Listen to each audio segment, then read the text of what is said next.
Продолжим тему. Еще недавно мы пребывали в безмятежном ощущении глобального потребления и глобальной экономики, когда все необходимое для организации нашей жизни, для работы предприятий можно было, если не произвести, то купить. Красивое, яркое, удобное. Мы откровенно расслабились, ведь нам казалось, зачем изобретать, разрабатывать, внедрять в производство то, что уже изобретено и что можно купить. Мы забыли и выкинули за ненужностью саму память о том, что, например, первые мобильные телефоны были продемонстрированы еще в СССР в 1957 году инженером Леонидом Куприяновичем. А изобретение российских инженеров коммуникатор кубика появилось до пресловутого Фейсбука Цукерберга и стало сенсацией. Но для всех нас привычная комфортная жизнь закончилась. Закончилась еще в 2020 году, в пандемию, которая обрушила устойчивость глобального мира. Последовавшие за пандемией глобальные санкции привели нас к понятию технологический суверенитет. Сегодня любой ценой нужно возродить, выстроить серийное производство в ведущих отраслях, расправить крылья, как это пытаются делать сейчас на наших татарстанских предприятиях, вертолетном и авиационном заводах, перед которыми в этом году поставили серьезные государственные задачи по наращиванию в разы, и я хочу подчеркнуть особо, гражданской продукции. И для решения этих очень сложных задач сейчас, прямо сейчас, республике нужны и умные головы, и крепкие руки. Татьяна Тимошенко о тех, кто смотрит за горизонт и в прямом смысле поднимает мечту в небо.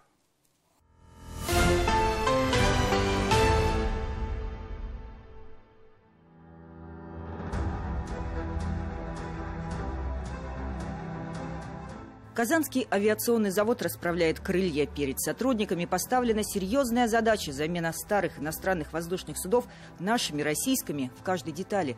До 2030 года Аэрофлот планирует получить 40 машин. В цехах уже приступили к сборке, наращивают мощности. Первые Ту-214 для коммерческих заказчиков будут готовы в 2023 году. Конечно же, для этого потребуется серьезное увеличение численности персонала. Это и инженерно-технические сотрудники, инженеры-технологи, инженеры-конструкторы и, конечно же, рабочие специальности. Это слесари-сборщики, слесари-клепальщики, это фрезеровщики, это токари, это операторы станков с программным управлением. Практически по всем направлениям требуется увеличение количества сотрудников. Кадровый призыв в первую очередь означает рывок в объемах производства, и именно гражданской продукции. На Казанском вертолетном также ждут подъемную силу рабочих рук, план и обеспеченность заказами на 3 года вперед. У нас в этом году план товарного выпуска в 2 раза больше по сравнению с 2021 годом. В связи с этим мы уже с января набрали порядка 400 рабочих, более 300 из них это ученики. В настоящее время для организации во вторую смену нам необходимо порядка 130 рабочих. Это токаря, фрезеровщики, слесаря, операторы. Карим Сагидуллин на завод пришел 3 месяца назад, еще не успел закончить колледж. Ему всего лишь 19 лет. У молодежи сложился стереотип, что завод – это низкая зарплата, много работы, что руки постоянно грязные, вечно уставшие, но на самом деле это не так. Изначально я думал, присмотрюсь, подумаю, на самом деле на заводе все в порядке, хорошо, это такая же обычная работа. Здесь все в порядке, зарплата в порядке, хорошая. Дальше, естественно, планирую развиваться, для начала получить разряд. Но, возможно, стану когда-нибудь мастером.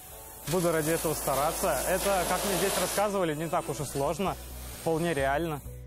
Карьерная лестница на заводе скорее лифт, основная двигательная сила, наставничество, образование и личное стремление. В 2015 году я пришел на завод, устроился сюда учеником и параллельно учился в КАИ. После этого, как я получил диплом, перешел здесь же мастером цеха на участке.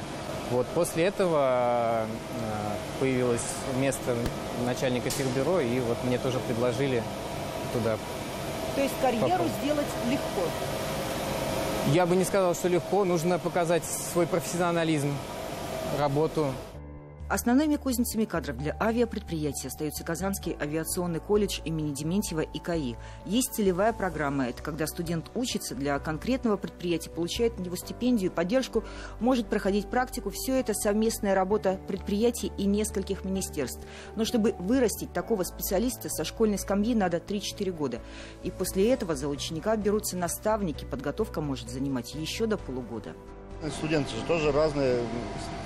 Всякие бывают, с какими знаниями. Вот человек, понятно, что после высшего образования с ним легче, проще.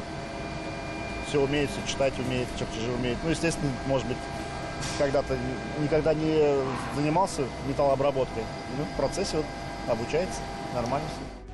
Но вернемся на Казанский авиационный завод. За последние годы он в буквальном смысле получил новую молодость. В некоторых цехах средний возраст сотрудников 32 года.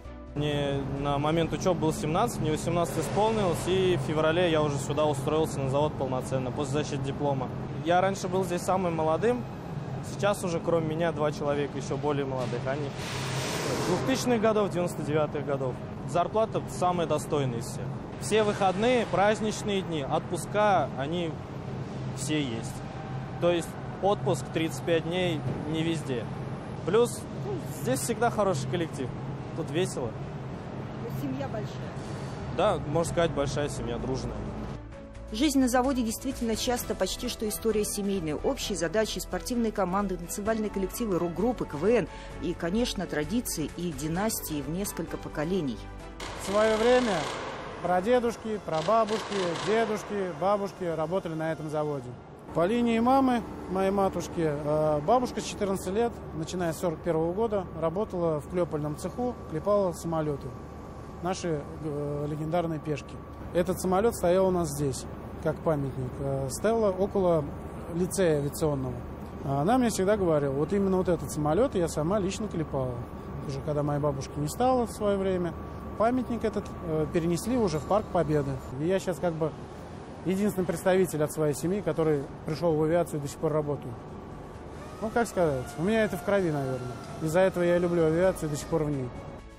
Рабочий на заводе в современных условиях давно уже не винтик, а важнейший фундамент производства. Поэтому современные требования к организации рабочего процесса – это еще и мощнейшие программы социальной гарантии. По сути, целой системы буквально во всех сферах жизни. В современных условиях выстраивания технологической, промышленной независимости страны, возрождения производства, человек труда становится как раз той силой, кто и закладывает будущность и создает эту историю. И в этом смысле кадры, которые так ждут на наших предприятиях, решают все. Татьяна Тимошенко, Роман Безменов, Андрей Мохов. 7 дней.